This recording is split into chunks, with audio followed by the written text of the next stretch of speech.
Yung mga tropa na simba tayo ngayon. So Saturday ngayon dito ng hapon. Nag-snow na nga pala mga tropa kagabi. Malamig.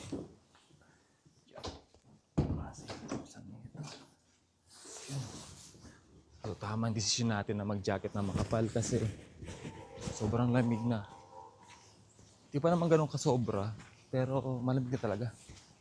Oh, hangin. Tayo. So, maambon pa. So, punta tayo sa simbahan ngayon. Simba tayo. So, maaga pa naman. Oras na.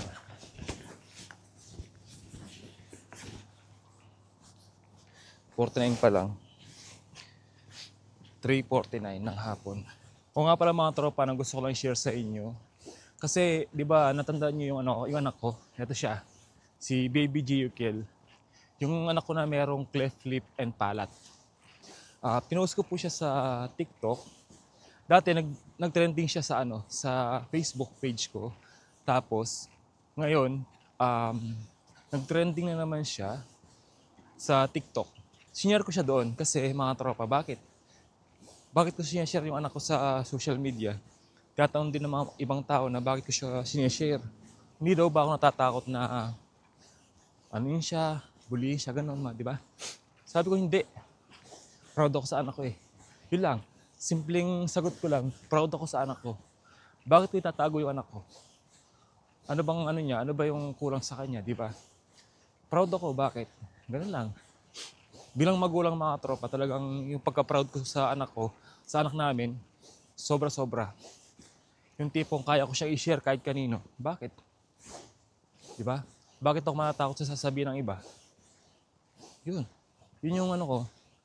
Tapos syempre, ang kinapitan namin mag-asawa, bukod sa pamilya namin, ang Diyos, syempre, nagdasal kami. Talagang pinagdasal namin yan. Bilang may anak po na merong cleft lip and palate, mahirap syempre. Sobrang hirap. Sobrang hirap para sa amin. Pero naging madali siya kasi may kinapitan kami. Kumapit kami sa Diyos talaga. Nung nakita ko yung anak ko na merong cleft lip and palate, sobrang dami kong worries.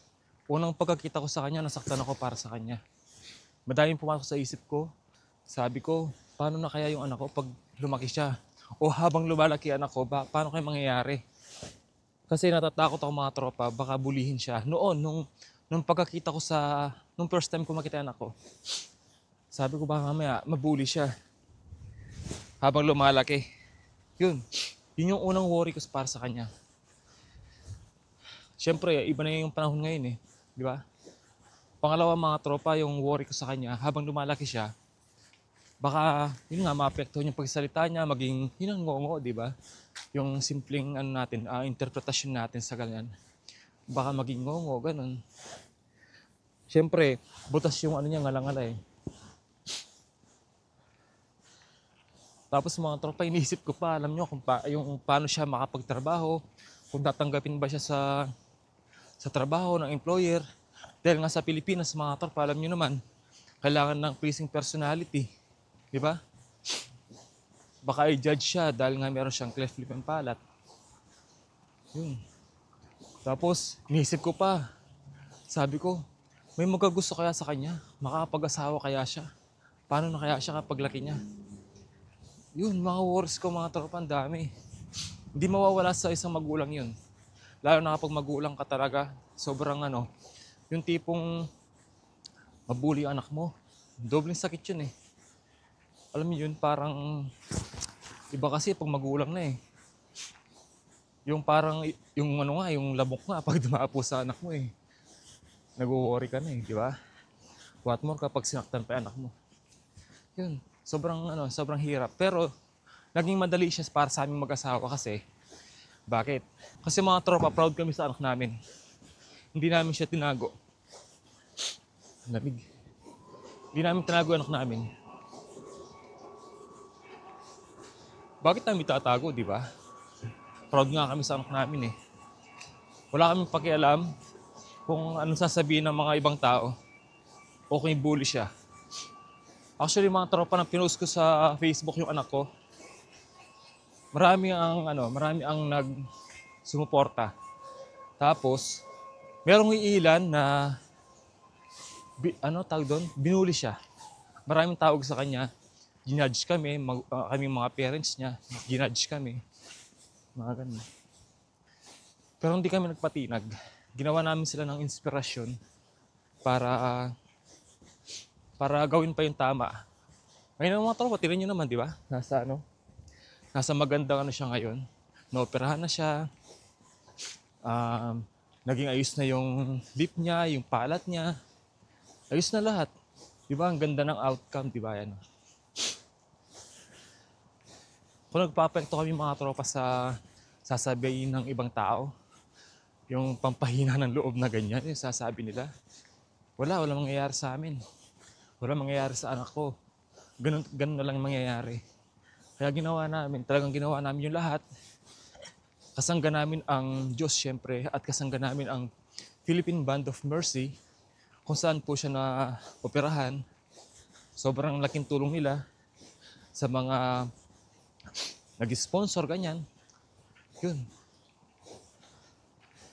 Sa amin mga tropa, libre lang na yung opera ng anak ko. Wala kaming ginastos na sa pambayad sa surgery, ganyan. Pero syempre, may mga gastos pa din. Ipamasahe, pamaynila, ganyan. Diba? Tsaka yung iba pang mga ginagamit ni Baby Gio dati. So masaya kami mga tropa kasi marami nang kichat sa amin, mag-asawa, na proud daw sila sa aming mga magulang. Kasi talagang ginawa namin yung lahat para maging ayos si Baby Gio. Ayun naman mga tropa, tikita niyo naman, di ba? Kumbaga, hindi na kami nag-worry na mabuli pa siya. Hindi nga halata daw eh. Yung mga ibang tao nagsasabi sa amin, hindi daw halata. Kung di namin sinabi. Yun. Hindi na kami, lakas ng hangin. Hindi na kami mag-worry para kay Baby Gio sa trabaho, di ba? Kahit paano may tatanggap sa kanya. Ayun mga tropa, maging proud lang tayo. Huwag natin silang itago. Huwag natin sila ikahiya. Dapat unang-una tayo ang maging proud. Unang magiging proud para sa kanila ang mga magulang dapat. Ang lamig. Ito mga tropa, nasa simbahan na ako. Simba tayo. Yun. Ito ang isa sa mga kinakapitan ko mga tropa. Ang Diyos. Let's go. Lamig na.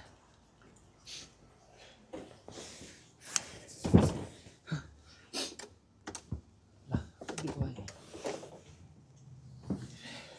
Lamig. Uy, sabi yan. Michel, ils ont oublié Michel.